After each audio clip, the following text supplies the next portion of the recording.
tenemos enlace con Zacatecas y bueno, empezamos con el profesor Héctor Mesa Aguilar.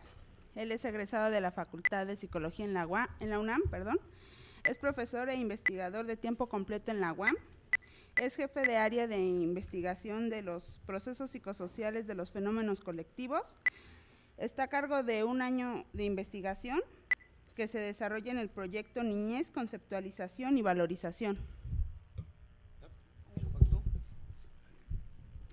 Bueno, buenos días. Lo que voy a compartir con ustedes, de hecho, son los avances que ha tenido este proyecto, el proyecto de Niñez, Conceptualización y Valorización, durante el año pasado.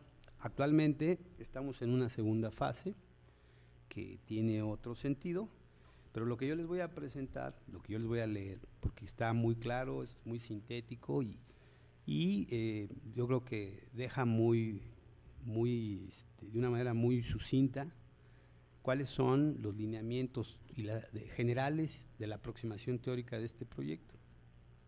Por supuesto, hay cosas más específicas, pero el proyecto es muy amplio y sería muy complicado exponerlas todas aquí. Pero creo que esto puede ser de interés para ustedes, ¿no?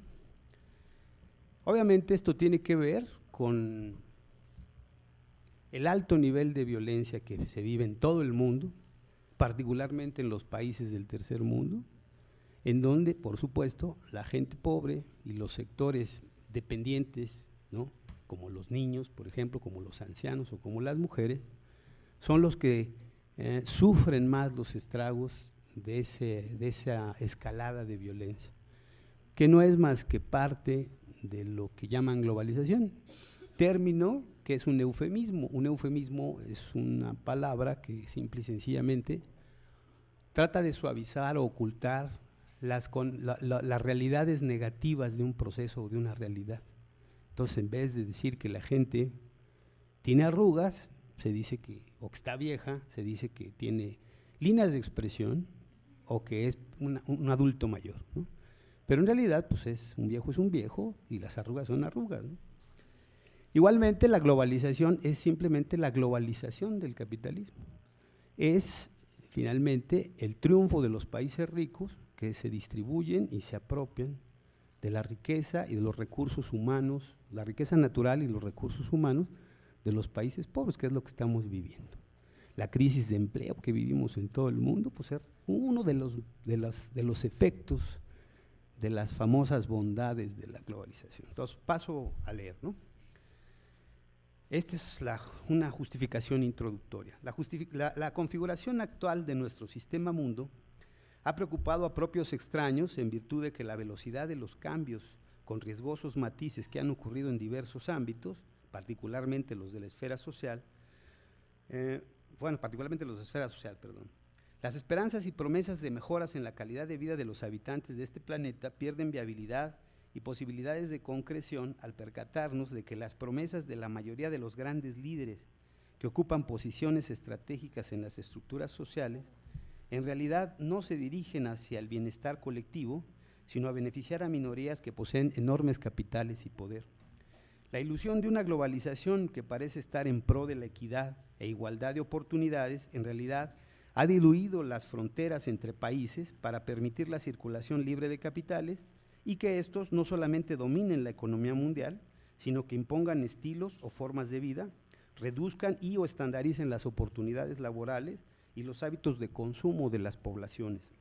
La pobreza, como factor primordial de la vida común de la mayoría de los individuos contemporáneos, trastoca las condiciones sociales y se generaliza como consecuencia de la movilización y la especulación del capital financiero, conduciendo a múltiples efectos que dañan seriamente la calidad de vida. La pobreza significa carencias, contrastes y contradicciones en sociedades donde persisten y se acrecientan las desigualdades. La coexistencia en el mismo espacio sociohistórico de minorías opulentas frente a mayorías pauperizadas es al mismo tiempo que una evidencia, factor generador y reproductor de formas de violencia múltiple en todo el orbe. En la complejidad del proceso de globalización, la violencia es una constante que se manifiesta como un fenómeno polimorfo. por lo que la violencia inherente a todo tipo de conflicto ha sido también motivo permanente de indagación en las ciencias sociales en general y en la psicología social en particular.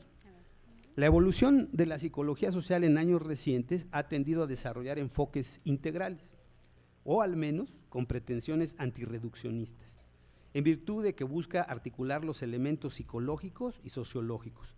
Este cambio de rumbo es el resultado del reconocimiento de la necesidad de recuperar y mantener la actitud abierta hacia la interdisciplinariedad que la psicología social tuvo desde sus orígenes.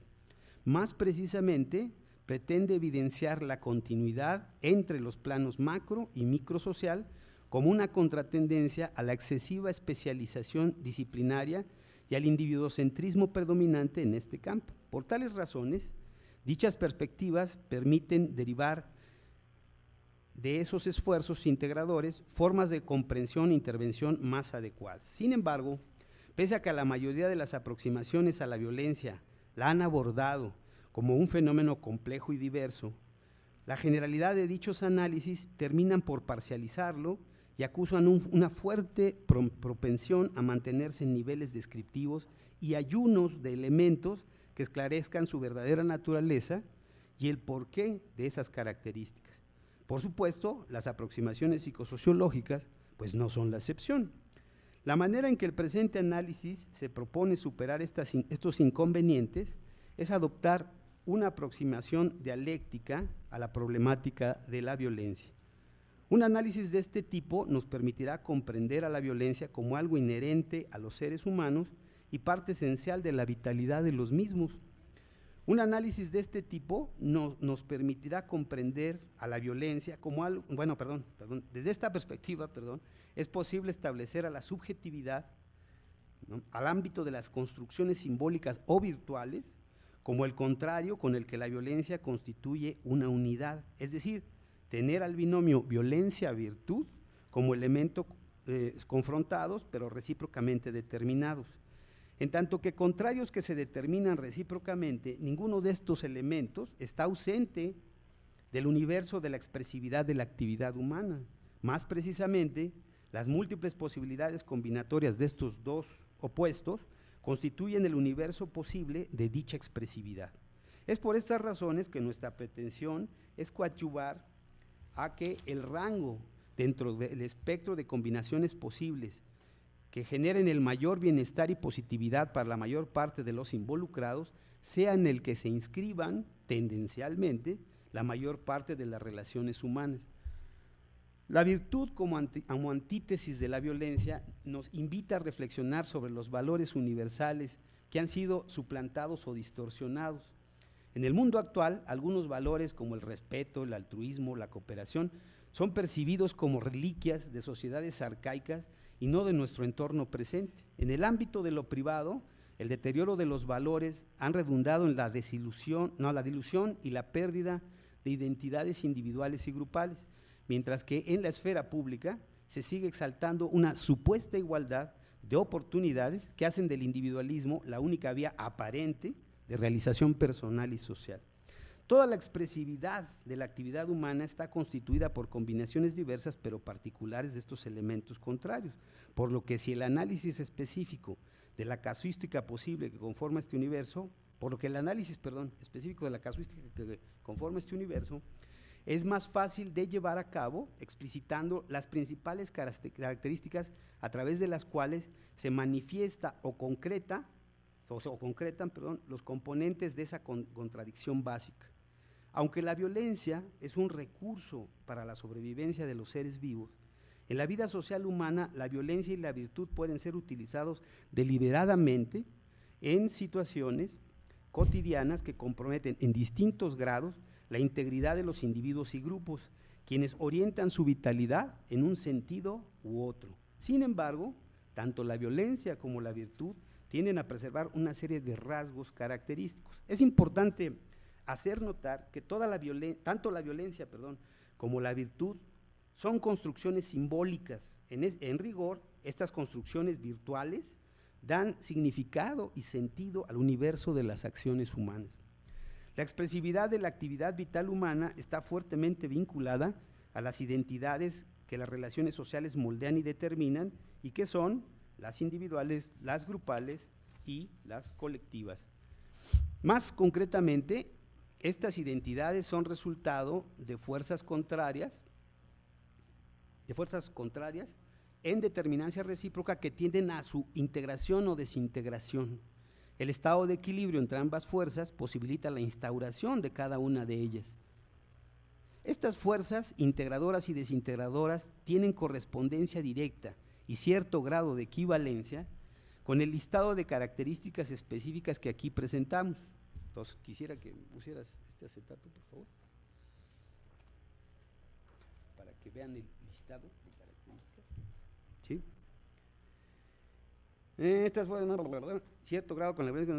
Bueno, estos binomios específicos o contradicciones secundarias no son los únicos, pero sí algunos que por su estrecha relación con la unidad, violencia, virtud, están indefectiblemente presentes en el conjunto de la expresividad humana.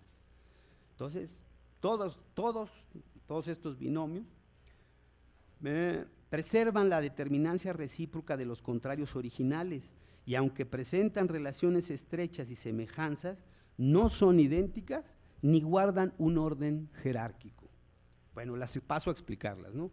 La primera de las características, egoetnocentrismo, altruismo, es fundamental para la construcción de diferencias y semejanzas, indispensable para la formación de todo tipo de identidades.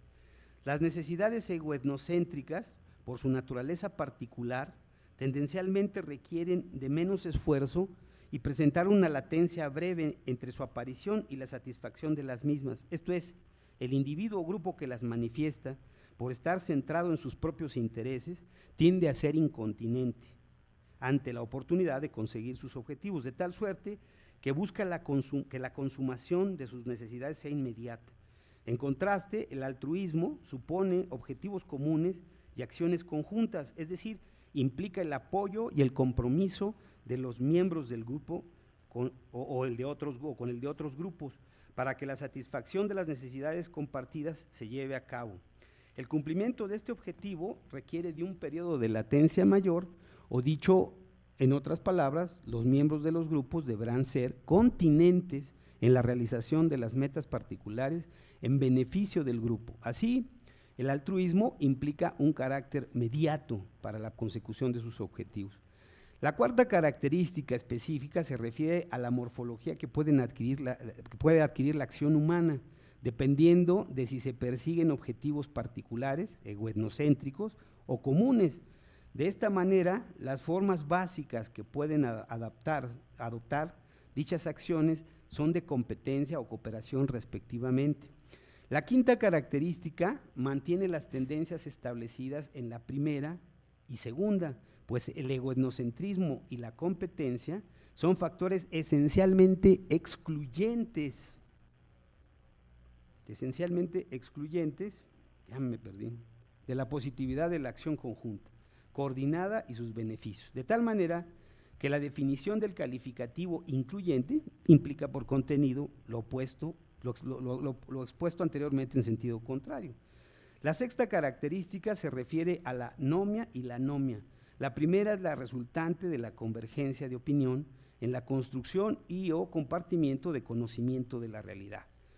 De este conocimiento se desprenden pautas de acción o normas que establecen expectativas del comportamiento recíprocas, que al hacer previsible la acción de los involucrados, otorga a sus relaciones estabilidad. Lo que es cierto para una de las partes, lo es para la otra, por lo menos a corto y mediano plazo. La consistencia que le confiere a las relaciones de grupo explica la función esencialmente cohesiva de las normas. Por esa misma razón, estas prescripciones para la acción y su observancia se convierten en un factor tendencialmente constructivo, estructurante y organizativo de los grupos. Por su parte, la anomia consiste en la ausencia de normas o su degradación o inoperancia por no satisfacer las necesidades individuales y grupales que les dieron origen. Por este motivo, la anomia implica el declive de la cohesión y la descomposición de los grupos. Así pues, la ausencia de dicha regulación es tendencialmente destructiva. De hecho, lo constructivo y lo destructivo son propensiones de la acción, se manifiestan a través de la red de relaciones entre las nociones o conceptos, ¿no?, contradicciones secundarias inherentes a la contradicción violencia-virtud descritas anteriormente. En términos genéricos, lo que se construye es cohesión, formas orgánicas, organización e identidades grupales, vida social, armonía, sociabilidad y o tejido social, como factores esenciales para crear mejores condiciones, tanto materiales como subjetivas, para el desarrollo de la vida humana. De igual forma, lo que se destruye son estos mismos elementos al crearse situaciones que obstaculizan su desarrollo y mantenimiento. La confrontación entre intereses individuales y colectivos necesariamente establece una correspondencia con el disenso y el consenso respectivamente. Ambas posibilidades psicosociológicas no se definen en términos numéricos y o cuantitativos, en virtud de que la norma se instaura, constituye en un conjunto de otras, con otras, al menos de en parte del discurso dominante, en el que se establecen los criterios para la construcción de la verdad. Esta da sentido y significado a la realidad social, porque la emisión, difusión y sostenimiento de esa norma que constituye el discurso de la verdad se hace desde minorías ortodoxas, representativas de la mayoría generalmente, que por lo mismo detentan el manejo de recursos y poder, a las cuales la opinión pública les atribuye la capacidad y la legitimidad para hacerlo. De igual forma, la divergencia de intereses entre individuos y grupo determina claras diferencias de las estrategias para la consecución de sus finalidades. Así pues, podemos encontrar que las teorías psicosociológicas de influencia social por eso reconocen fuentes mayoritarias y minoritarias que utilizan mecanismos y recursos perfectamente diferenciados. Generalmente, las identidades individuales y grupales logran hacer compatibles sus acciones y la satisfacción de sus objetivos e intereses. Cuando no ocurre así, las personas pueden acudir a dos estrategias básicas. La primera es la movilidad social, que en tanto individuocentrista, consiste en que las personas, cuando las circunstancias lo permiten, puedan salir del grupo, es decir, elegir una estrategia particular tendencialmente egocéntrica, excluyente, competitiva, anómica, destructiva, incontinente, inmediata y disenciosa. Para expresarlo en otras palabras, es una estrategia de movilidad social que tiene todas las características pertenecientes a la predominancia de las expresiones violentas de la actividad humana. Su contraparte es el movimiento social, el cual tiene por protagonista al grupo. Se pone en operación cuando las fronteras del grupo son infranqueables, debido a que las circunstancias rebasan las posibilidades realizativas del individuo. Esta alternativa implica emprender un movimiento de transformación del grupo para reivindicarlo, para hacer partícipe a la población que lo conforma de la positividad resultante del cumplimiento de los objetivos de grupo. Tiende a ser, por esa razón, altruista, incluyente, cooperativa, nómica, constructiva, continente, mediata y consensual. Del contexto delineado al principio de esta justificación introductoria, se puede inferir que la pobreza se ha convertido en una realidad vigente para la mayor parte de la población mundial y por ende también de las poblaciones nacionales, sobre todo en los países del llamado tercer mundo. En términos generales, la población que vive en la pobreza se enfrenta a nivel macrosocial a la exclusión del sistema económico y a nivel microsocial a la frustración derivada de la carencia de su propia condición cotidiana. Desafortunadamente, dentro de esta población existen grupos cuya vulnerabilidad derivada de su situación de dependencia los hace más susceptibles a los estragos causados por las múltiples formas de violencia. Los sectores de la población que se encuentran en estas circunstancias están conformados fundamentalmente por ancianos, mujeres y niños. De este conjunto, de esos tres subconjuntos, la niñez es el sector más desprotegido, como lo demuestran las estadísticas a nivel nacional. A continuación, vienen estadísticas de las condiciones que guarda la niñez en México, a nivel nacional y a nivel del Distrito Federal. Como no quiero atiborrarlos de cifras, solo voy a leer algunas de ellas para que se den una idea de lo escalofriante que es el panorama, ¿no?, que a veces no alcanzamos a percibir porque todos estos elementos se invisibilizan, ¿no?, por la mediatización, o sea, por los medios que generan un mundo idílico absolutamente falso, ¿no? Bueno, según un estudio de infancia robada realizado durante el año 2000 por el Fondo de las Naciones Unidas, UNICEF, más de 16,000 niños y niñas son víctimas de explotación sexual. Aquí tengo un pie de página que creo que es importante leer, y de abuso sexual hasta ahí voy a decir, pero esto me conecta con todas las formas de maltrato. En su reveladora investigación periodística Los demonios del Edén, Lidia Cacho presenta declaraciones de la exdirectora del DIF de Quintana Roo, María Rubio Eulogio, quien sostiene que existen en el país 2 redes internacionales de prostitución infantil. La más importante opera en el norte, concretamente en Tijuana, que explota a un total de 250,000 menores de edad. La encabezada por el pederasta Jan Sucar Kuri, la segunda en el país, involucra más de 18,000 infantes. Ambas redes comprenden, además de los locales, a otros menores procedentes de diversos países. Los estudios y las cifras que arrojan son inciertas, porque se trata de delitos que las víctimas temen denunciar y que están arropados por todo tipo de connivencias y corruptelas al involucrar a altos funcionarios de la política, del clero católico, del medio empresarial y del crimen organizado.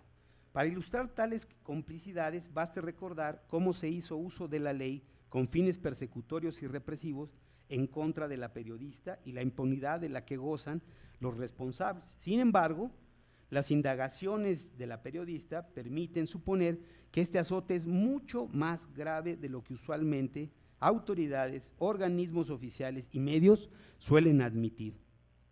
Algo semejante ocurre con las estadísticas descriptivas de la violencia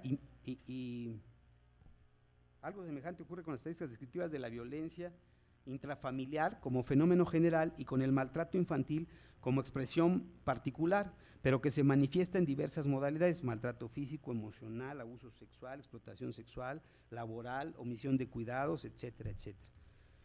Pues al temor y la confusión que bloquean todo intento de denuncia por parte de las víctimas, se suma el hermetismo derivado del carácter íntimo o privado que se atribuye al ámbito familiar, en combinación con la persistencia generalizada de creencias que los cosifican o cosifican a las víctimas, como por ejemplo, los hijos son propiedad de los padres y con su condición de minoridad y dependencia son propiedad del adulto que asuma su manutención. Es decir, los infantes son algo así como prepersonas cuya situación en muchos casos no es lejana al estado de esclavitud. La comunión en dichas creencias redunda en silencios como expresión elocuente de múltiples aquiescencias. Bueno, ahora para no meterles tantísimas cifras que hablan sobre adicciones, sobre trabajo infantil, solo les voy a leer un estudio muy interesantísimo que es una evidencia clara de que la pobreza, la desigualdad económica, ¿no?, son la raíz, ¿no?, son la fuente generadora de múltiples formas de violencia. En un estudio preparativo y publicado en 2003 por el Servicio de Planeación, Estimación y Evaluación de la Nutrición de la Organización de las Naciones Unidas para la Agricultura y Alimentación, FAO, y el Instituto Nacional de Ciencias Médicas y Nutrición Salvador Subirán, se establecen los perfiles nutricionales por países. En el caso del nuestro, la situación nutricional de los niños se determinó mediante la comparación de los datos de las encuestas nacionales de nutrición aplicadas desde 1988 hasta 1999. El análisis revela que casi 1.8 millones de menores de 5 años presentan retardo de crecimiento, cerca de 800,000 niños tienen insuficiencia ponderal, término relativo al peso corporal, y poco más de 213,000 niños de emaciación. Ese término se refiere a la demacración o enflaquecimiento extremado. El estudio muestra que se han polarizado los problemas nutricionales en el país, pues persisten altas tasas de desnutrición en el sur del territorio, Chiapas, Guerrero, Oaxaca, Yucatán, principalmente en zonas rurales, al mismo tiempo que se presenta un aumento en el número 2.919.257 de niños en edad escolar con sobrepeso y obesidad en el norte, que representa el 25.6 ¿no? Y en las zonas urbanas, que solo en el DF representa el 26.6%, ¿no? Entre las escolares seleccionados de entre 5 y 11 años en la encuesta de nutrición de 99, la prevalencia más alta corresponde al sobrepeso, la obesidad y el retardo de crecimiento. El estudio demuestra que el problema alimentario en México no es de disponibilidad de alimentos, sino de acceso físico y sobre todo de acceso económico a los mismos. En rigor, también corrobora que la desigualdad económica es una forma genérica de violencia. Se calcula que 44.7 millones de personas viven en la pobreza, cifra que equivale a la mitad de la población del país según el censo del año 2000. La marginación es mayor en la entidad del sureste del territorio nacional. En 2003, los mismos especialistas que participaron en la realización del perfil nutricional de nuestro país desarrollaron un indicador más preciso, el índice de riesgo nutricional por municipio, cuya descripción y principales resultados sintetiza Daniela Pastrana en su artículo, El mapa del hambre en México. Este incluye variables agrupadas en 3 bloques: estadísticas vitales, que se refiere a indicadores de mortalidad, sociales, indicadores sobre pobreza y marginación, y antropométricas, indicadores referentes a peso y talla. Dicho parámetro identifica y clasifica los diversos núcleos sociales en prioridades de alto, muy alto y extremo. Las 3 últimas son, bajo, moderado, alto, muy alto y extremo. Las 3 últimas son consideradas graves. El refinamiento del análisis reafirma la imagen de un país partido por la mitad, el norte con problemas de nutrición bajos y moderados, y el del centro y el sur, en donde predominan los graves. De acuerdo a esta clasificación, el 70% de los municipios del país, que concentran el 30% de la población, tienen problemas graves de desnutrición. Son los municipios rurales cuya ubicación coincide con las zonas indígenas. A nivel estatal hay 8 entidades con riesgo nutricional: Chiapas, Oaxaca, Guerrero, Veracruz, Yucatán, Hidalgo, Puebla y Campeche, que sobresale porque en los últimos años es el que más ha empeorado, o sea, Campeche, ¿no? 1/3 de las familias del país viven en el 70% de los municipios, un tercio de los municipios tienen niños con problemas nutricionales que están condenados a vivir en condiciones de desventaja, pues sus niveles de aprendizaje siempre serán menores a los de los demás. Desde hace muchos años, las zonas críticas corresponden principal, aunque no exclusivamente, a la población indígena. Corresponde a la población indígena, social y económicamente marginada, que no ha sido atendida por las políticas sociales. El problema de desnutrición se ha hecho más rural, más indígena, más de municipios aislados, pequeños y marginados, dice el estudio Regionalización de la Situación Nutricional en México a través del índice de riesgo nutricional, elaborado por los doctores Antonio Rondal, Abelardo Ávila, Adolfo Chávez, Marcela Álvarez, Miriam Muñoz y Teresa Chamaj. Atender el problema nutricional en las zonas críticas no es tan difícil. Países como Sri Lanka, China, Costa Rica, Cuba y Chile lo han logrado con programas de vigilancia y atención nutricional. ¿Por qué no lo ha logrado México? Según el doctor Abelardo Ávila, por el abuso político de los programas de desarrollo social que están atados a la imagen de los gobernantes. En un artículo de María Eugenia Pérez del 2005, en el que realiza una entrevista al doctor Abelardo Ávila, el investigador aclara que este uso político inveterado de los programas sociales no es exclusivo de gobernantes y funcionarios públicos, pues ha sido un recurso del que también se valen los partidos opositores para demeritar las iniciativas y acciones oficiales mediante la manipulación y maquillaje de las cifras estadísticas, agravante al que se deben sumar las discontinuidades en dichos programas, producto de los vaivenes sexenales. No se debe perder de vista que tales mecanismos son solo algunas de las innumerables modalidades de la violencia generadas por la desigualdad económica. En base al estudio realizado con sus colegas, el doctor Ávila reporta que la desnutrición del país causa anualmente 25,000 muertes de menores, en las cuales un promedio de 10,000 decesos infantiles la tienen por causa directa y el resto por enfermedades evitables o llamadas enfermedades de la pobreza, como las infecciosas y las gastrointestinales. Así, la desnutrición se erige como la 10ª causa de muerte en el país. Declara además que las cifras arrojadas en la encuesta de nutrición de 99 A esas hay que agregar, perdón, 1 millón de pequeños, 1 millón de pequeños con desnutrición moderada y 2 millones con desnutrición leve. En los últimos años, antes que resolverse el problema de nutrición, se ha transformado, porque mientras las condiciones nutricionales siguen siendo muy malas en el campo, en el medio urbano disminuyen un 70%, pero advierte que no se trata de una mejoría, porque solo se transitó de la desnutrición a la obesidad y la mala nutrición, lo que significa que aunque somos un país lleno de riquezas naturales, con una altísima disponibilidad de alimentos per cápita, estos se concentran y mal emplean en los medios urbanos, además de que están fuera del alcance, según el censo de los datos del 2005, de 60 millones de mexicanos que viven en la pobreza. Bueno, ya remato esta parte. Por estas razones, los niños en edad preescolar y primaria constituyen el objetivo de este proyecto de investigación que se desarrollará principalmente, o se desarrolló principalmente, o se está desarrollando principalmente, en los ámbitos escolar y familiar principalmente. Es importante resaltar que a diferencia de otras investigaciones dirigidas primordialmente a atender los daños consumados por la violencia, la presente investigación adopta un sentido preventivo. Su interés es generar estrategias viables para reducir la violencia en los ambientes familiar y escolar antes de que sus niveles provoquen consecuencias graves o irreversibles.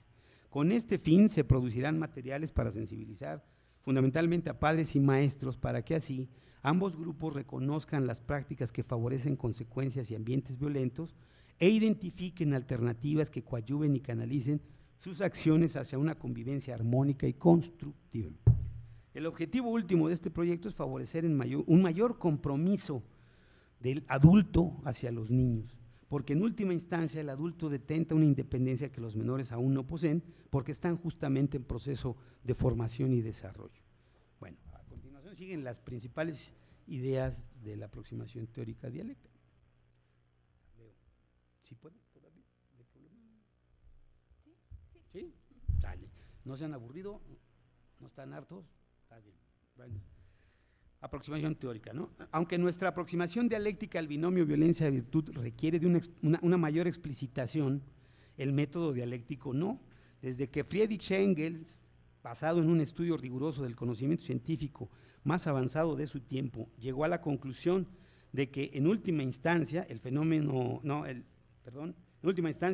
funcionamiento de la naturaleza es dialéctico. Los progresos y los descubrimientos más importantes de la ciencia del siglo XX confirman contundentemente esta conclusión. Más precisamente, Engels definió la dialéctica como las leyes más generales del movimiento de la naturaleza, la sociedad y el pensamiento humano. Es por ello que, dada la antigüedad, recurrencia y profusión con que se ha abordado el tema y las abrumadoras evidencias de su validez, toda pretensión de exhaustividad resulta excesiva, por lo que solo ampliaremos la exposición del mismo presentando cuatro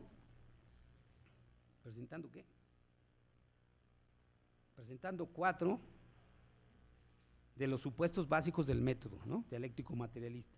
Entonces, 1, la dialéctica materialista, en contraposición a la dialéctica idealista, no considera la naturaleza sencillamente como un aglomerado de cosas que existen con independencia entre sí, sino que asume que todo lo que la constituye está relacionado. Existe un estado de interdependencia y, por lo tanto, es un universo de elementos interdeterminados. Por consiguiente, ninguno de los componentes es componensible tomado por sí solo.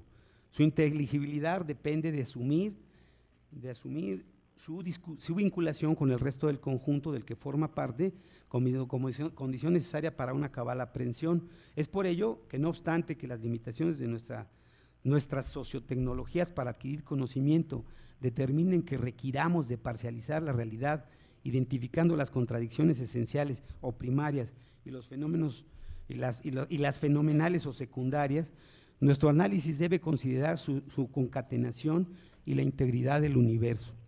2, de la misma manera, la dialéctica materialista considera que nada es estático y que todo lo que existe está en continuo movimiento. De este hecho se desprende que todo en el universo está en constante cambio y renovación, y por ende muchas de las entidades que lo constituyen están continuamente surgiendo y desarrollándose, al mismo tiempo que algunas otras están desintegrándose y muriendo. La dialéctica se interesa tanto por la relación y la independencia la interdependencia de los elementos de un ámbito con contradicciones específicas en un momento dado, como con su evolución procesual e histórica. La dialéctica no concibe el desarrollo como un simple proceso de crecimiento, sino como un proceso que pasa de cambios cualitativos a cuantitativos, al revés, de cuantitativos a cualitativos. La acumulación progresiva de los primeros, en un momento dado, provoca la ocurrencia abrupta de los segundos. Por consiguiente, es un método de análisis que considera el desarrollo como un movimiento evolutivo, es decir, como el tránsito de lo simple a lo complejo, de lo inferior a lo superior. 4. La dialéctica nos permite comprender los procesos evolutivos una vez que se descubren las contradicciones inherentes a las cosas y su progresión particular. Como ese cúmulo de tendencias opuestas dan lugar a que el conjunto de contradicciones analizado adquiere una fisonomía particular,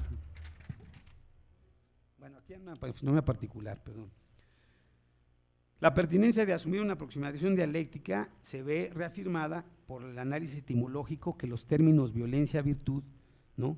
Por el análisis de los términos etimológicos de los términos violencia-virtud. Dicho análisis confirma que tales elementos constituyen una unidad y lucha de contrarios, en virtud de que la etimología realiza un estudio histórico de las palabras y de los objetos que designan. Al referirnos a la evolución de los procesos específicos que esclarece, estamos corroborando dicha relación, corroborando dicha relación con argumentos de naturaleza estrictamente histórica. La palabra, bueno, vamos a ver la etimología de la palabra. No, pues ya no les leo nada, hermanos. No, 2 minutos no va a alcanzar para nada. Bueno, les leo esta parte hasta donde lleguemos. Y ya, lo demás, espero que en las preguntas haya posibilidad de abundar en ello, ¿no? La palabra violencia significa acción de aplicar medios violentos o brutales, fuerza física que se usa con el propósito de hacer daño. Proviene del latín violentia, que quiere decir violencia, en 2 sentidos, calidad de violento y acción de violentar o violar. Estos 2 sentidos están presentes en todas las palabras de esa familia, tanto en el indoeuropeo como en el latín. Sus raíces son violentus o violento, más ia, condición o estado, calidad. Como veremos, lo que resulta particularmente revelador son los significados de las acepciones derivadas y que expresan 2 sentidos mencionados. La primera acepción importante es la palabra violento, cuyo significado es impetuoso, fuerte, que usa inmoderadamente la fuerza, brutal, cruel. Proviene del indoeuropeo wi, de la palabra wei, que significa fuerza vital y que fue latinizada como vis, V-I-S, y conjuntada con la palabra del latín olentus, que significa abundante, es decir, fuerza vital abundante. La segunda acepción relevante para el presente análisis es la palabra violar, que significa infringir una ley, un precepto, tener contacto sexual con alguien a la fuerza, profanar. Proviene del latín violare, que quiere decir violar, profanar, infringir, tratar con violencia o con fuerza. Su raíz, como en la primera palabra derivada, es la misma raíz indoeuropea y latinizada en la misma forma. Pero aquí es importante hacer notar que esa raíz indoeuropea es de la misma familia de viros, W-I-R-O-S. Hombre, porque esta familiaridad, o sea, ¿qué quiere decir hombre? Porque esta realidad relaciona de manera directa a la palabra violencia con la de virtud, por compartir dicho origen. La palabra virtud significa cualidad, excelencia, moral, responsabilidad, bondad, facultad, capacidad, fuerza, eficacia. Proviene del latín virtuten, que es el acusativo de virtus, que quiere decir virtud en 2 sentidos, de vis, hombre, ¿no? Y macho, adulto. Téngase presente que vis es la expresión latinizada del indoeuropeo vi, que proviene de vei, fuerza vital, y esta a su vez es de la misma familia que virus, hombre. Bueno, así que si asumimos la presencia antiquísima del machismo como constante transhistórica, cultural, excluyente e imbricada hasta en el lenguaje, tendremos elementos adicionales para comprender por qué el rol competitivo atribuido a los hombres naturaliza y reafirma la visión del que la violencia es una expresión legítima de su fuerza vital, mientras que en el caso de las mujeres, esta es desterrada y sustituida por una expresividad de la fuerza vital orientada hacia la virtud, la cual les es exigida e impuesta, desvinculándolas aparentemente de toda expresión violenta. pero más que una ausencia, se trata de una aplicación moderada, proclive a manifestaciones mediatizadas o indirectas. En realidad, su condición de subordinación en las relaciones de género oculta e invisibiliza el hecho de que una actuación de esta índole constituye una expresión de fuerza vital tan efectiva e importante, o quizá más por su carácter constructivo, como lo es su contraparte.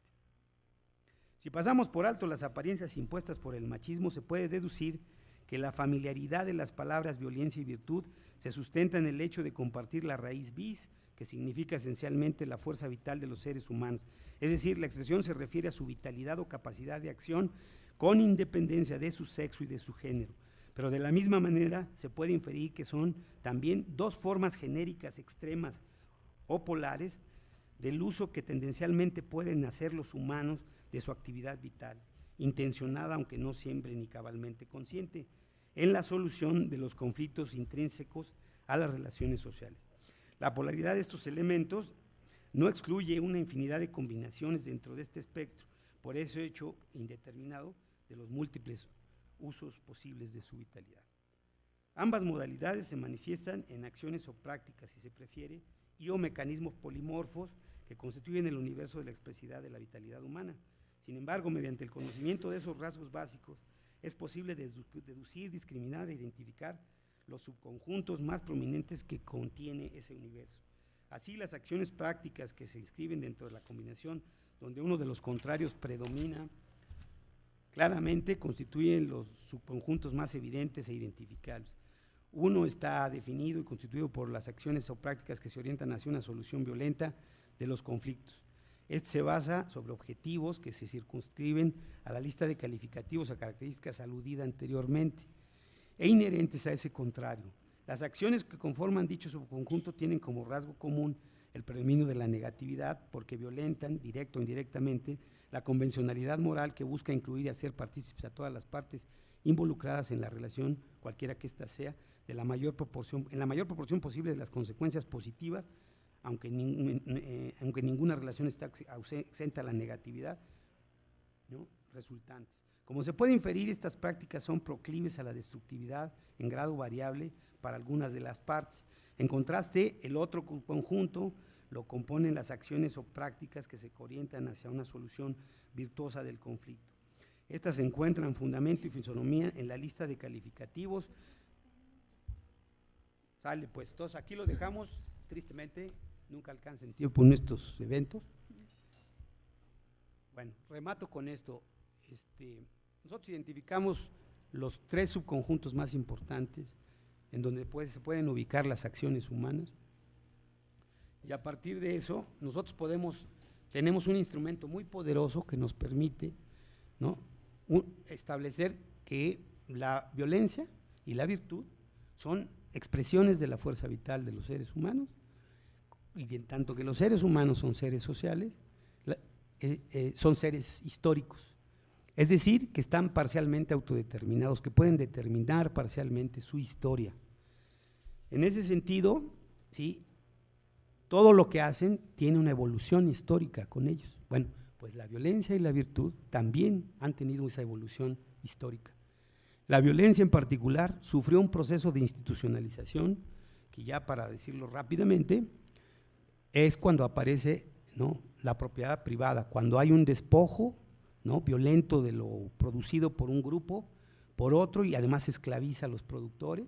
Estos se enajenan de la actividad misma de trabajar y de lo producido. Entonces, la propiedad privada y las clases sociales, porque las clases aparecen al convertir a los hombres en desiguales, poseedores y desposeedores de riqueza, se convierte en dos formas de institucionalización de la violencia. El proyecto de investigación hace un análisis detallado e histórico de la evolución de la violencia. Entonces, bueno, hasta ahí lo dejaría. Gracias.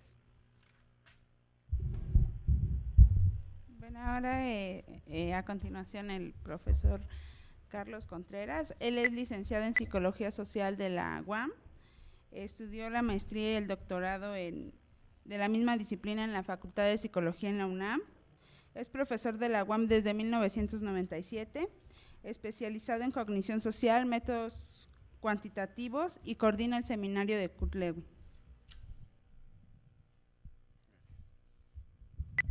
Buenos días. Lo que yo les traigo para comentar, para discutir, para tratar de ser breve, para que tengamos un espacio de preguntas y respuestas, es una investigación que, bajo los parámetros que entendí, era esta mesa, esta presentación, versaba sobre la parte aplicada de la psicología social, tal y como, digamos, puede ser interesante para futuros profesionistas, ¿no? El título de la ponencia me va a permitir señalar lo que estamos aquí haciendo es aplicar la psicología social al campo de la política. Tal vez sea pertinente aclarar que no es, y lo discutiremos un poquito más adelante, una versión de psicología de la política, perdón, psicología política, si lo entendemos como psicología social de la política a esta concepción, en el sentido de que nos interesa mostrar cómo las herramientas que tiene nuestra disciplina, bueno, sirven para interpretar y para dar sentido a una serie de procesos en la realidad, en este caso de la disputa por el poder. Lo que vamos a discutir aquí entonces son los perfiles de votantes probables, la gente que decía yo quiero votar por una persona, un candidato u otro, en las elecciones que acaban de pasar. La siguiente, por favor.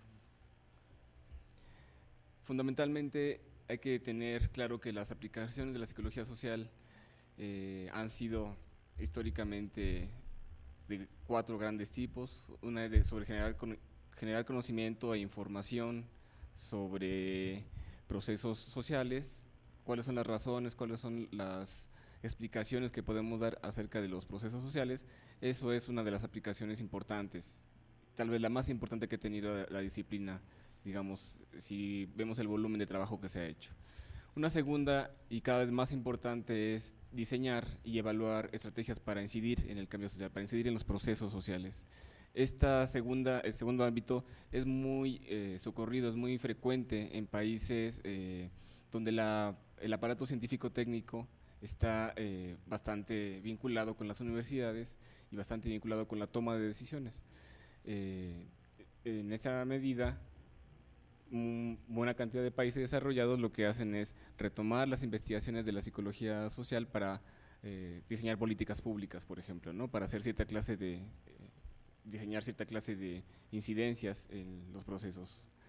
Enseguida, el tercer punto que me gustaría destacar como un ámbito importante de la aplicación de la psicología social es una que no se ha retomado mucho, pero cada vez cobra más vigor, que es facilitar la coordinación de los grupos que inciden en, por ejemplo, una comunidad, por ejemplo, una escuela.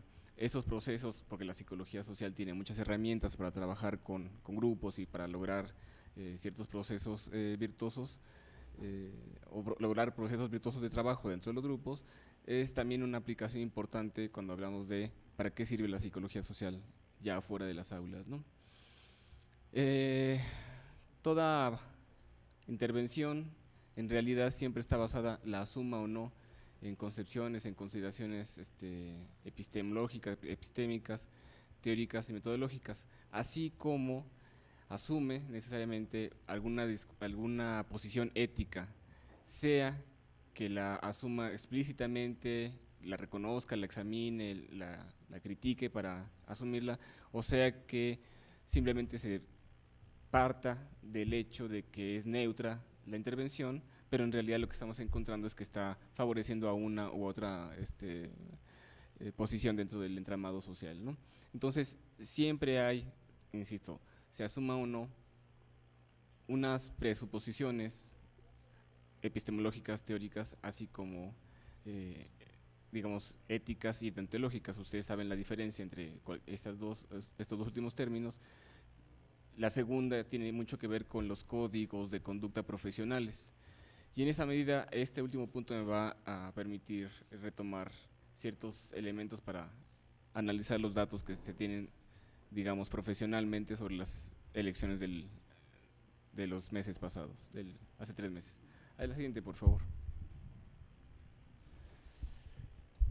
De las formas de aplicación a las que me referí en la lámina anterior, quisiera ahondar un poquito más en lo que es, insisto, la más común, que es generación de conocimiento. Aplicar una aproximación psicosocial a un problema determinado en todo el campo, digamos, de los procesos sociales, implica que tenemos una investigación aplicada que nos permitirá imaginar y descubrir ciertas regularidades en el campo de lo social.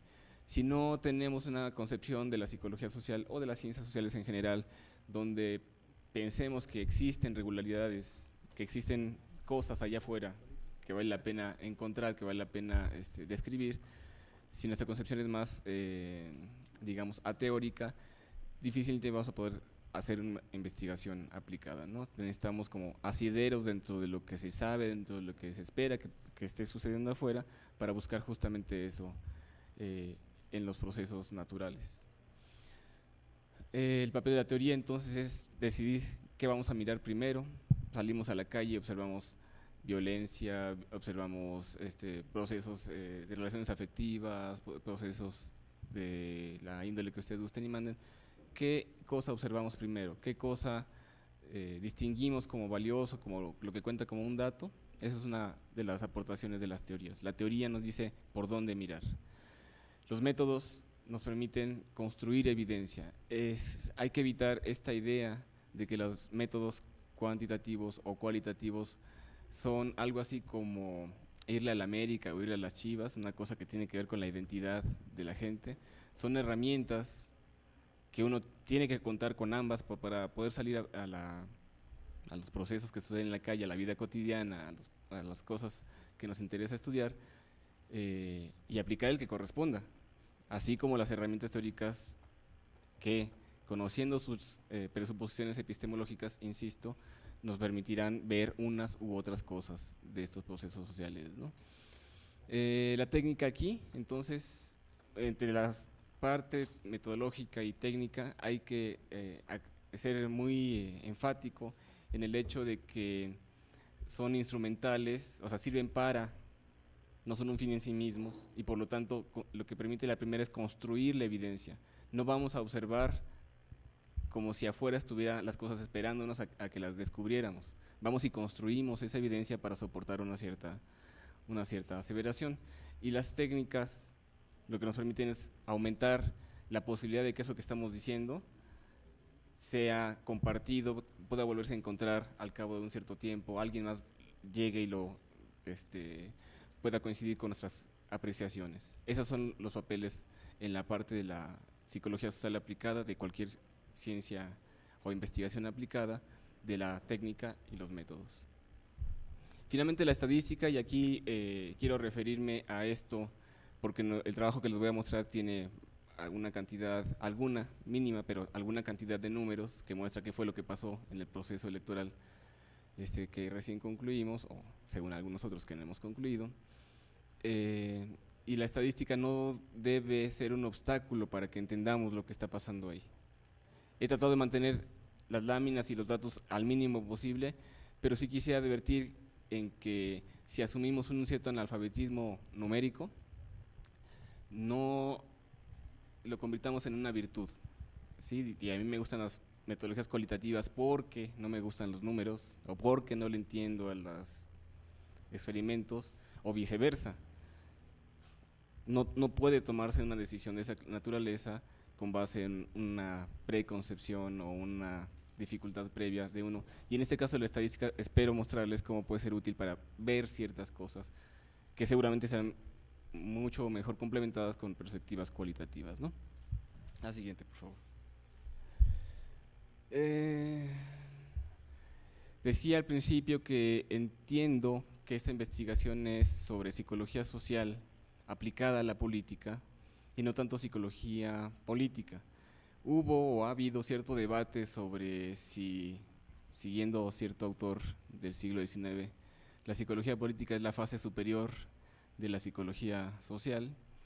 Me parece a mí, yo lo retomaría más bien como un ámbito importante de trabajo, debido a que no encuentro que en el estudio de la psicología política, pero bien puedo equivocarme, todavía hemos o hayan sido capaces de ubicar algunos procesos particulares que son exclusivos de ese ámbito, o sea, que le permitan hablar de una disciplina separada de la psicología social, ¿no? Por esa razón, aquí estoy tomando la psicología social como el marco en el que me voy a mover. Espero, sabiendo que esta es una semana de psicología social, que cuando hable de teoría de conducta planeada, cuando hable de creencias, cuando hable de orientaciones culturales, etcétera, más o menos tengamos un lenguaje común, porque estoy aplicando estos conceptos de nuestra disciplina al ámbito de la política. El contexto sociopolítico se prestaba mucho, es básicamente un laboratorio, lo que tenemos ahora es un laboratorio, ¿no? Tenemos una situación, o tuvimos una situación muy interesante donde todo se polarizó, la gente respondía mucho con la emoción, nos permitía saber muy claramente lo que está opinando, de dónde venían sus experiencias, los ejemplos que tenían en la mente para decir yo odio a este, me cae gordo este, votaría por aquel. Entonces es un laboratorio muy interesante en esa medida. Digo, nos permite ver el proceso social lo más desnudo posible en cierta forma, ¿no? La pregunta que guía esta investigación es cuáles son las características psicosociales, por tanto, de quienes tienen la intención de votar en una u otra opción. ¿Qué características tienen las personas que se decantaban, tenían interés por votar por el PRI, por el PAN, por el PRD, por los partidos digamos registrados? ¿Quiénes son? ¿Quiénes fueron esos votantes, por lo menos en el momento que levantamos esta encuesta? La siguiente, por favor. Miren, este es un dato que me parece interesante, cómo fueron evolucionando las tendencias de intención de voto. Esta no es una encuesta, esto es lo que se llama una encuesta de encuestas, es un promedio de 6 estudios, o sea, diferentes casas fueron reportando vez con vez sus datos, y el promedio de estas encuestas nos da, digamos, un poquito menos de error si es que pensamos que alguna encuesta tiene pues un sesgo o está pagada por algún partido, alguno de las partes, o se presta para ser manipulada. Aquí tenemos una encuesta de encuestas, ¿no? Y lo que tenemos es que al final pues hay una coincidencia. Estamos hablando ya de la última quincena, donde pues López Obrador estaba arriba y Calderón abajo, y encontramos que en los últimos momentos se invierte esta relación. Vemos la caída histórica de Madrazo y del PRI. Alguien recientemente acaba de publicar un libro donde lo llama el peor candidato que tuvo ese partido en su historia. Vemos también lo que fue pues un logro muy importante para otras formas de hacer izquierda, conseguir un registro. Ese 3% que tiene el verde clarito es de Patricia Mercado, y digamos, parece más o menos el panorama de cómo estábamos en el momento en que se llevó a cabo la encuesta. Yo sé que es difícil de leer estos datos y lo que les voy a comentar con unos ojos que no tomen en cuenta el conflicto postelectoral. Casi todo el mundo va a querer decir, bueno, pero es que aquí ya había trampa y entonces estaban los medios vendidos, o no, dependiendo de la posición que actualmente tenga.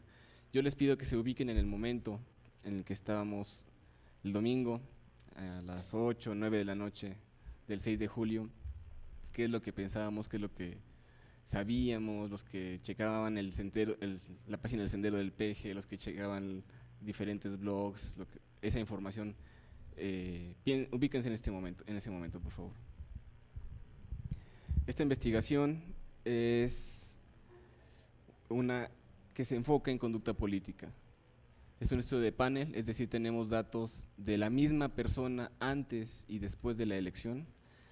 Esta investigación fue posible gracias a los estudiantes de psicología social que participaron en este estudio, porque hicieron favor de recibir la encuesta, recibir un poco de información de capacitación de qué se trataba, ir con sus conocidos, con sus redes sociales, en sus colonias, en sus amistades, algunos aquí mismo, y recuperar la información.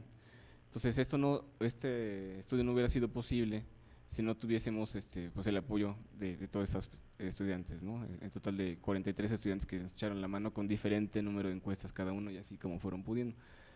Esto nos lleva claramente a decir que la encuesta no es ni pretende ser representativa de ninguna zona particular de la Ciudad de México o del Estado de México, de esos dos lugares vienen las encuestas, y mucho menos del país ni nada. Lo que tenemos son datos muy consistentes, muy confiables para ver el proceso antes, después.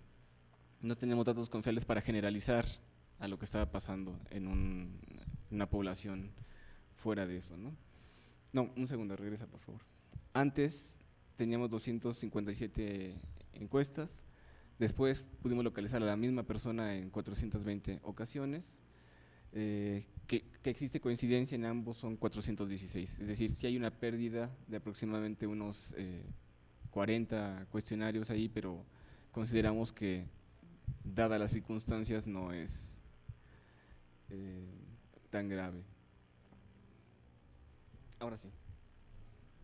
Este es el cuestionario, es un cuestionario largo de 6 hojas, voy a mostrar cómo tenemos un montón de variables, pero cómo fue parte de lo que quisiera mostrar es algunas herramientas que espero les sirvan a quienes se dedican un poco a estudios o que hacen encuestas para sus tesis o para otras cosas, que en este caso pusimos el escudo de la UAM y pusimos una explicación de qué se trataba la encuesta, y al final pusimos un cintillo donde le decíamos, si usted tiene dudas o quiere conocer los resultados, comuníquese al cubículo, en este caso el mío, porque es muy importante cuando uno hace investigación de este tipo tener clara la parte ética, en el sentido de que si alguien quiere recibir la información de vuelta, tiene que tener completamente acceso a la misma, una vez que tengan los resultados, por supuesto, y que la universidad, este es un estudio universitario, no estaba prejuzgando a favor de uno u otro candidato, y tan es así que rotamos las preguntas de tal manera que no se favoreciera que siempre apareciera un candidato en primer lugar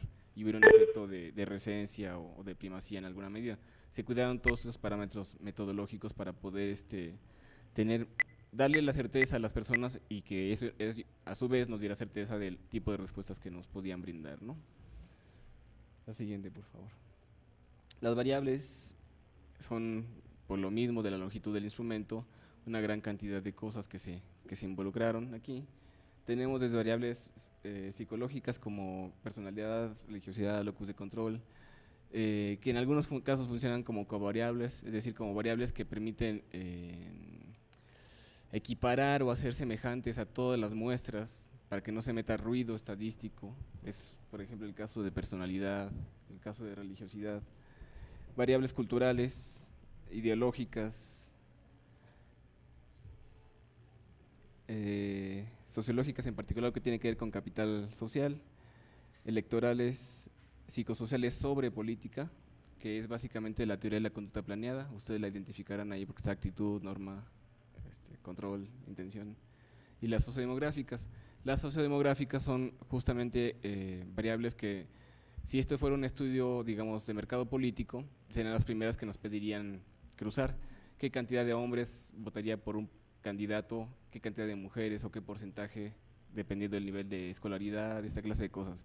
Este bloque lo dejamos siempre al último para permitir a las personas responder lo más libremente posible sin sentirse que estaban siendo identificadas. De hecho, la encuesta jamás preguntó nombre ni ningún dato, digamos, que nosotros lográramos tener para identificar quién era, quién nos respondía, ¿no?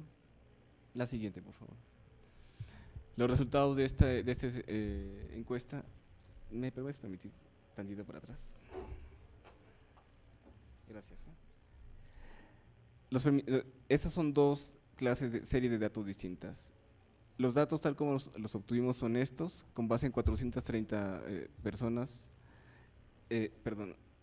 tenemos un 100% de respuestas, pero este bloque pues corresponde a quien no ha decidido, en ese momento no había decidido, una semana antes de las elecciones, quien dijo yo me voy a ir a abstener y quien dijo yo no voy a ir a votar. Como ven ustedes, una semana antes muy poca gente decía que no iba a ir a votar, o sea que intencionalmente se salía del proceso. Y fundamentalmente encontramos que el PRD estaría obteniendo de todo el conjunto de los encuestados las mayores preferencias, ¿no? Si eliminamos esta parte, que son los que no sabían o no se estaba claro si iban a votar o no, la N se nos reduce a 364 y de nuevo tenemos aquí una mucha mayor preferencia por el PRD. Una vez más, por favor, no se puede generalizar que por esto se puede inferir que en realidad el PRD sí ganó, o que de aquí se derive pues que hubo o no fraude, porque esta muestra no es representativa de alguna población particular, pero nos permite saber muy claramente cómo suceden las cosas en un antes y después, ¿sí? Es lo que se llama un estudio transversal, en lugar, longitudinal, en lugar de un estudio transversal que tiene otras características en términos de muestreo. Noten ustedes que los porcentajes no se parecen mucho a lo que conocemos nacionalmente.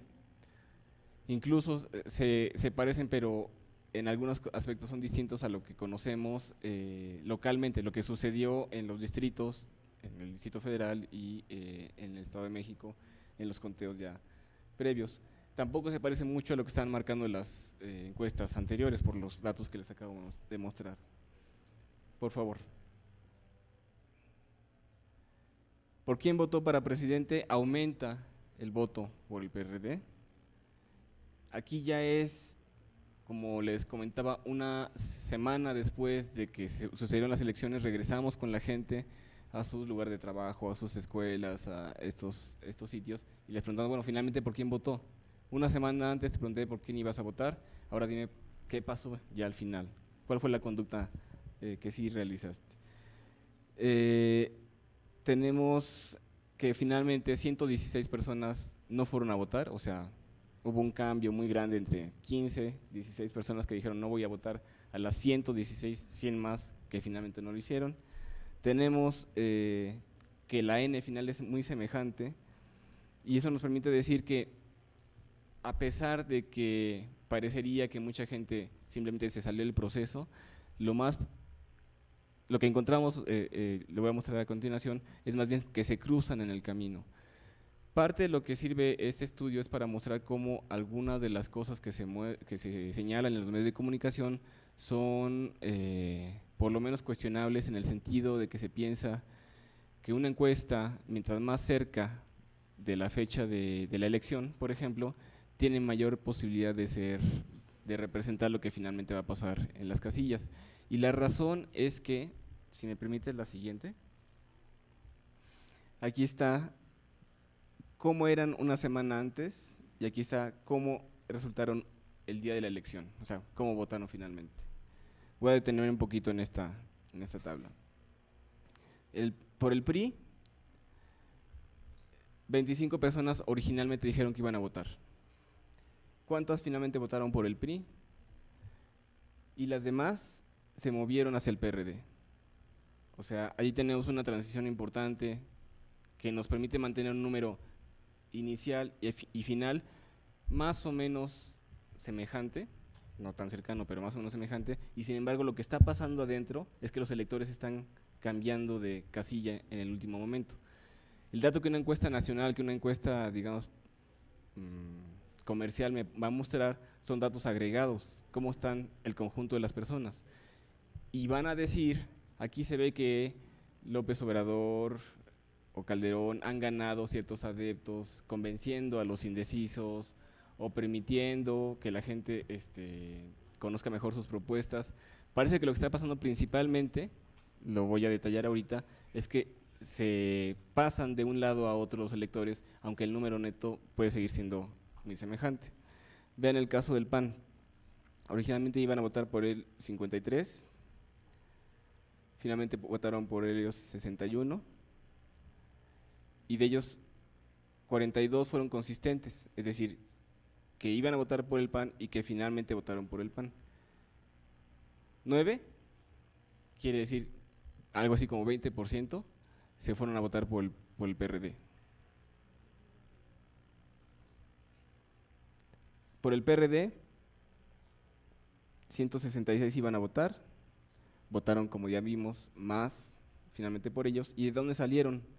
Bueno, la mayor parte de gente que ya había dicho que iba a votar por el PRD, pero una buena parte viene de los que se pasaron de los otros partidos, de los que se pasaron del PRI, de los que se pasaron del PAN, de los que se pasaron de Alternativa. De hecho, Alternativa fue el que peor le fue en esta comparación. Muchas personas, algo así como un 9% de toda la muestra, dijo, yo voy a votar por Patricia Mercado. a la hora de la elección,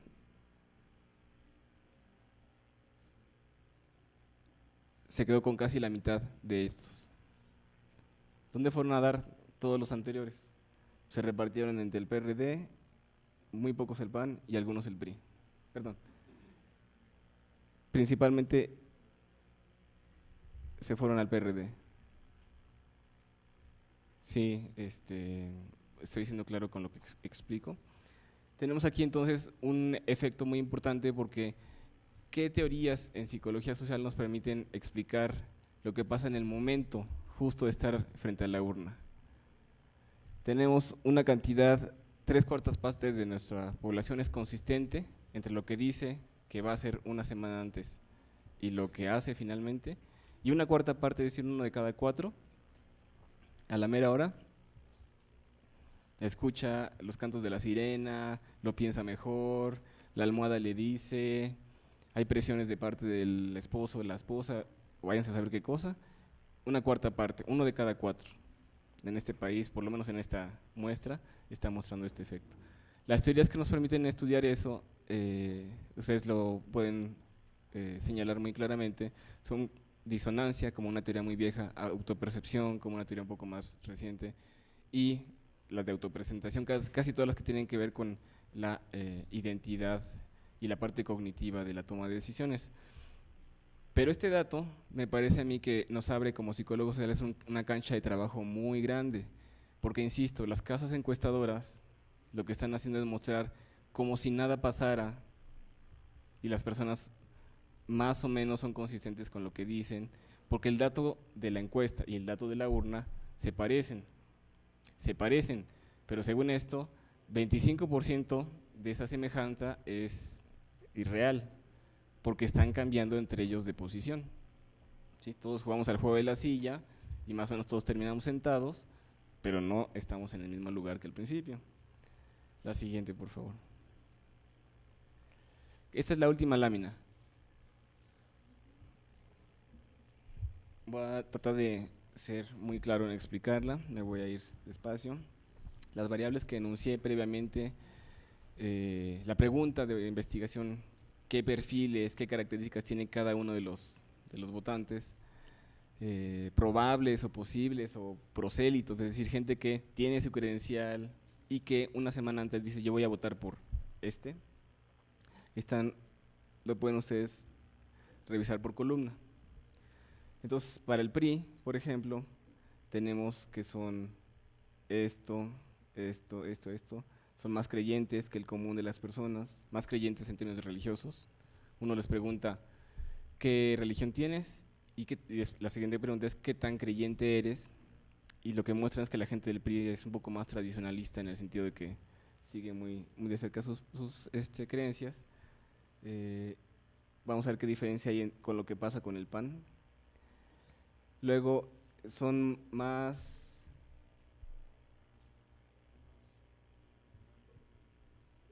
Disculpen, no veo, voy a tener que parar.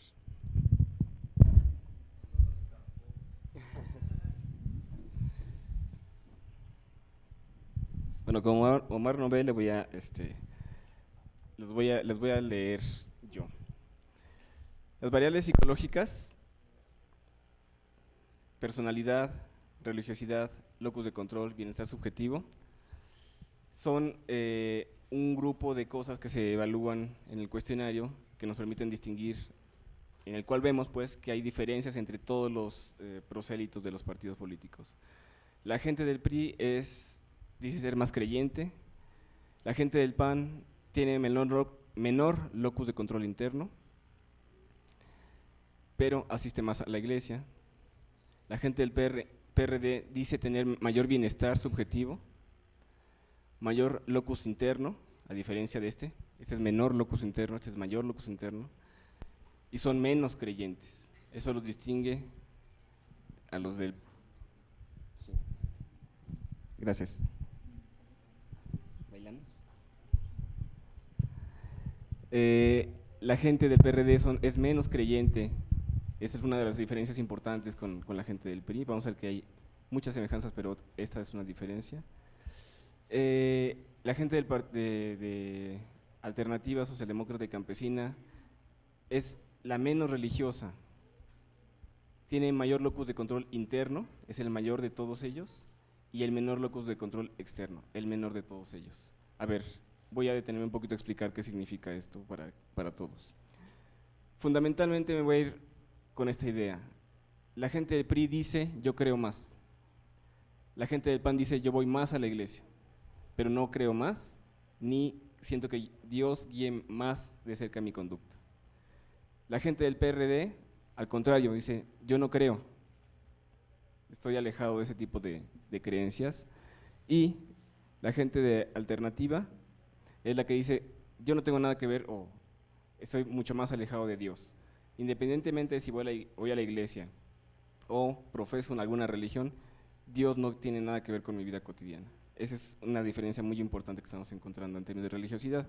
Y me parece muy relevante, lo voy a discutir en la siguiente lámina, en las conclusiones, con esta ola que atestiguamos, digamos, después de los atentados a las Torres Gemelas, alrededor de esa fecha, ha habido un recorrido hacia la derecha de buena parte de las posiciones políticas de ciertos partidos, de ciertos líderes en el mundo. No es un movimiento solo político, en realidad Ingelhardt lo describe desde hace por lo menos 15 años, pero tal vez en este momento es cuando se muestra mucho más álgida esta contraposición de las posturas políticas prorreligiosas contra el resto.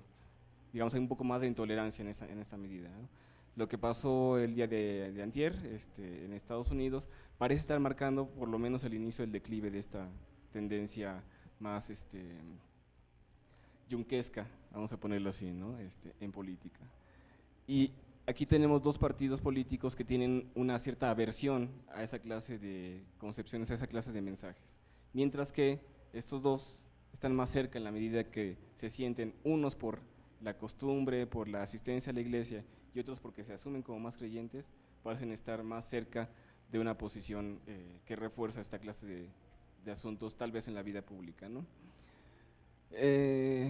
Me llama la atención que el PRD sea quienes se sienten más contentos, quienes se sienten mejor, más felices en la vida. Por lo menos en ese momento, ya sonríe, vamos a ganar, y eso se mostraba tal vez en esa clase de datos, ¿no? Las variables culturales, el colectivismo e individualismo, no hay diferencia. El colectivismo e individualismo es una variable que tiene relación, está producida por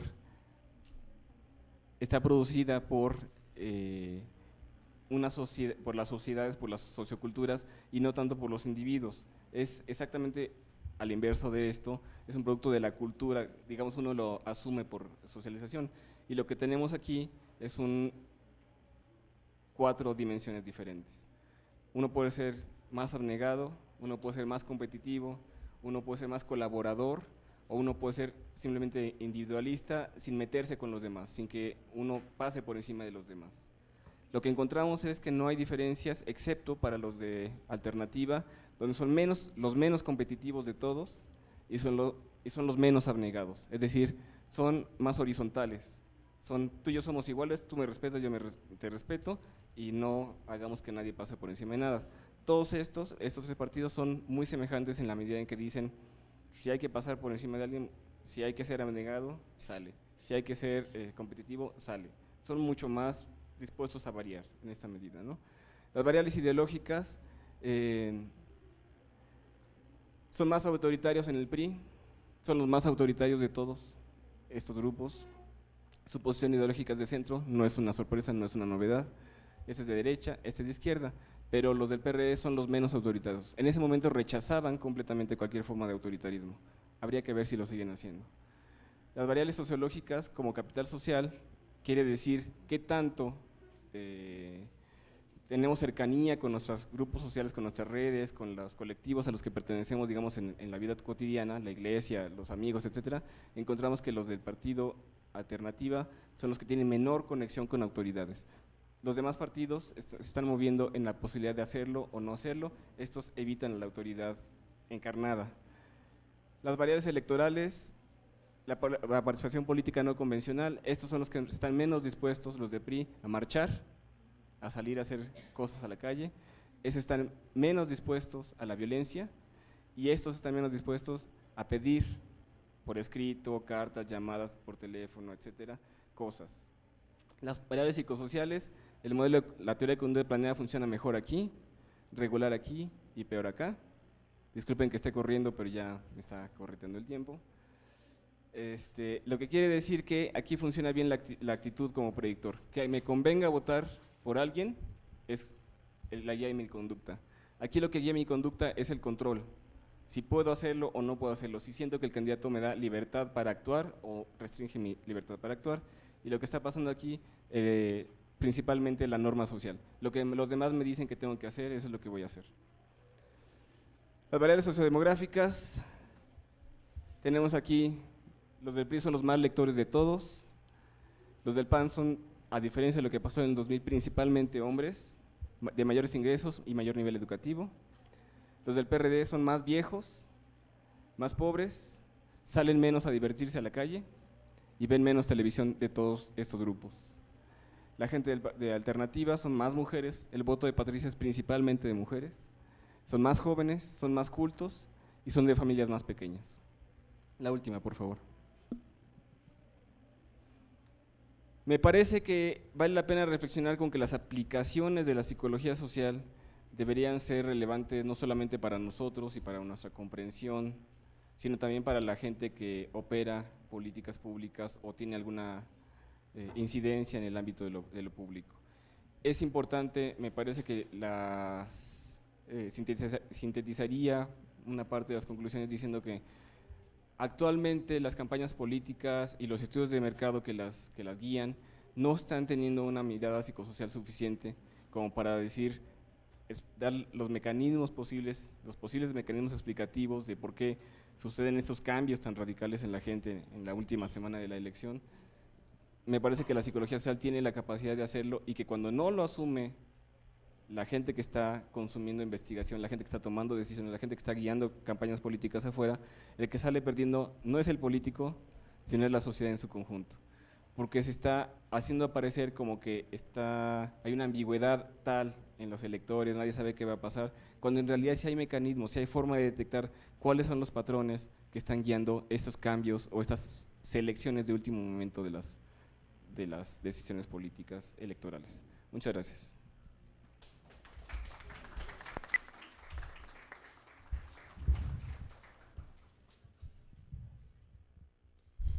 Bueno, ahora a continuación es la sesión de preguntas y respuestas. También estamos con Zacatecas. Preguntas. ¿Hay alguna pregunta? No, aquí. ¿Hay alguna pregunta que quieran elaborar?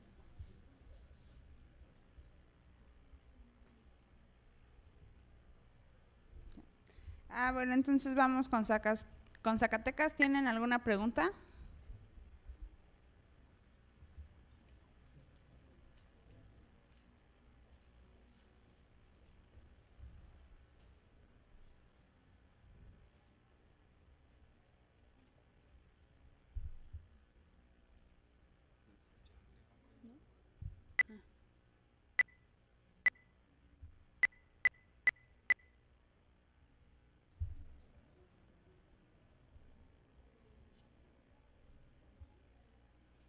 ¿Hay alguna pregunta?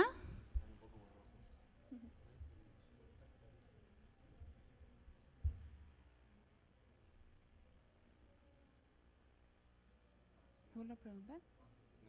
¿No? Bueno, pues gracias y no sé si quieren agregar algo más. ¿No? ¿Ya? Bueno, pues un aplauso para los ponentes, por favor.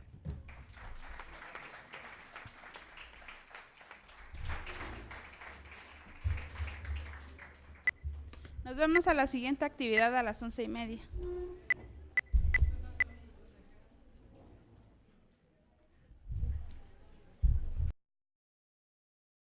De la violencia. Un análisis de este tipo nos permitirá comprender a la violencia como algo inherente a los seres humanos y parte esencial de la vitalidad de los mismos. Un análisis de este tipo nos permitirá comprender a la violencia como algo, desde esta perspectiva, es posible establecer a la subjetividad, ¿no?, al ámbito de las construcciones simbólicas o virtuales, como el contrario con el que la violencia constituye una unidad, es decir, tener al binomio violencia-virtud como elementos confrontados, pero recíprocamente determinados. En tanto que contrarios que se determinan recíprocamente, ninguno de estos elementos está ausente del universo de la expresividad de la actividad humana. Más precisamente, las múltiples posibilidades combinatorias de estos dos opuestos constituyen el universo posible de dicha expresividad. Es por estas razones que nuestra pretensión es coadyuvar a que el rango dentro del espectro de combinaciones posibles que generen el mayor bienestar y positividad para la mayor parte de los involucrados, sea en el que se inscriban tendencialmente la mayor parte de las relaciones humanas. La virtud como antítesis de la violencia nos invita a reflexionar sobre los valores universales que han sido suplantados o distorsionados. En el mundo actual, algunos valores como el respeto, el altruismo, la cooperación, son percibidos como reliquias de sociedades arcaicas y no de nuestro entorno presente. En el ámbito de lo privado, el deterioro de los valores han redundado en la desilusión, donde, por supuesto, la gente pobre y los sectores dependientes, ¿no?, como los niños, por ejemplo, como los ancianos o como las mujeres, son los que sufren más los estragos de esa escalada de violencia, que no es más que parte de lo que llaman globalización, término que es un eufemismo. Un eufemismo es una palabra que simple y sencillamente trata de suavizar o ocultar las realidades negativas de un proceso o de una realidad. Entonces, en vez de decir que la gente tiene arrugas, se dice que, o que está vieja, se dice que tiene líneas de expresión o que es un adulto mayor, ¿no? Pero en realidad, pues un viejo y las arrugas son arrugas, ¿no? Igualmente, la globalización es simplemente la globalización del capitalismo. Es finalmente el triunfo de los países ricos que se distribuyen y se apropian de la riqueza y de los recursos humanos, la riqueza natural y los recursos humanos de los países pobres, que es lo que estamos viviendo. La crisis de empleo que vivimos en todo el mundo, pues es uno de los efectos de las famosas bondades de la globalización. Entonces, paso a leer, ¿no? Esta es una justificación introductoria. La configuración actual de nuestro sistema mundo ha preocupado a propios extraños en virtud de que la velocidad de los cambios con riesgosos matices que han ocurrido en diversos ámbitos, particularmente los de la esfera social, la sociedad inherente a todo tipo de conflicto, ha sido también motivo permanente de indagación en las ciencias sociales en general y en la psicología social en particular. La evolución de la psicología social en años recientes ha tendido a desarrollar enfoques integrales, o al menos con pretensiones antirreduccionistas, en virtud de que busca articular los elementos psicológicos y sociológicos. Este cambio de rumbo es el resultado del reconocimiento de la necesidad de recuperar y mantener la actitud abierta hacia la interdisciplinariedad que la psicología social tuvo desde sus orígenes. Más precisamente, pretende evidenciar la continuidad entre los planos macro y microsocial como una contratendencia a la excesiva especialización disciplinaria y al individuocentrismo predominante en este campo. Por tales razones, dichas perspectivas permiten derivar de esos esfuerzos integradores formas de comprensión e intervención más adecuadas. Sin embargo, pese a que la mayoría de las aproximaciones a la violencia la han abordado como un fenómeno complejo y diverso, la generalidad de dichos análisis terminan por parcializarlo y acusan una fuerte propensión a mantenerse en niveles descriptivos y ayunos de elementos que esclarezcan su verdadera naturaleza y el porqué de esas características. Por supuesto, las aproximaciones psicosociológicas pues no son la excepción.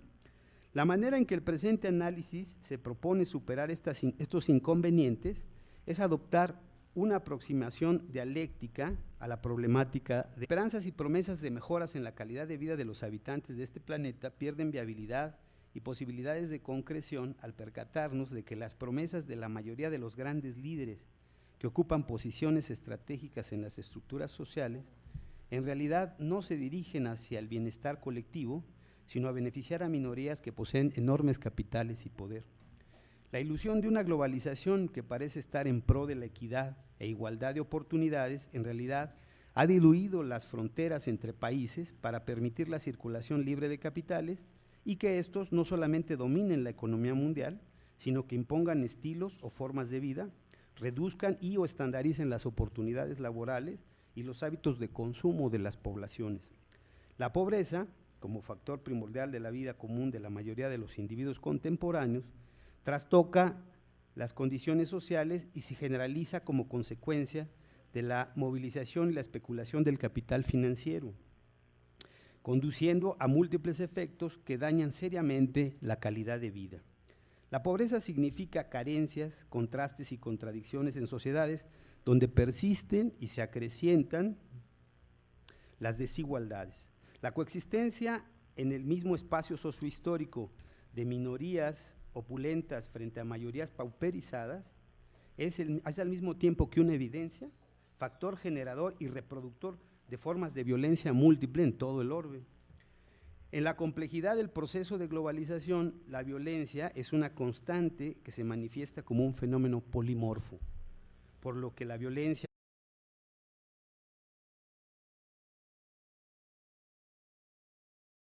tenemos enlace con Zacatecas y bueno, empezamos con el profesor Héctor Mesa Aguilar. Él es egresado de la Facultad de Psicología en la UNAM, es profesor e investigador de tiempo completo en la UAM, es jefe de área de investigación de los procesos psicosociales de los fenómenos colectivos, está a cargo de un año de investigación que se desarrolla en el proyecto Niñez, Conceptualización y Valorización. Bueno, buenos días. Lo que voy a compartir con ustedes, de hecho, son los avances que ha tenido este proyecto, el proyecto de Niñez, Conceptualización y Valorización, durante el año pasado. Actualmente estamos en una segunda fase que tiene otro sentido, pero lo que yo les voy a presentar, lo que yo les voy a leer, porque está muy claro, es muy sintético y yo creo que deja de una manera muy sucinta cuáles son los lineamientos generales de la aproximación teórica de este proyecto. Por supuesto, hay cosas más específicas, pero el proyecto es muy amplio y sería muy complicado exponerlas todas aquí. Pero creo que esto puede ser de interés para ustedes, ¿no? Obviamente esto tiene que ver con el alto nivel de violencia que se vive en todo el mundo, particularmente en los países del tercer mundo,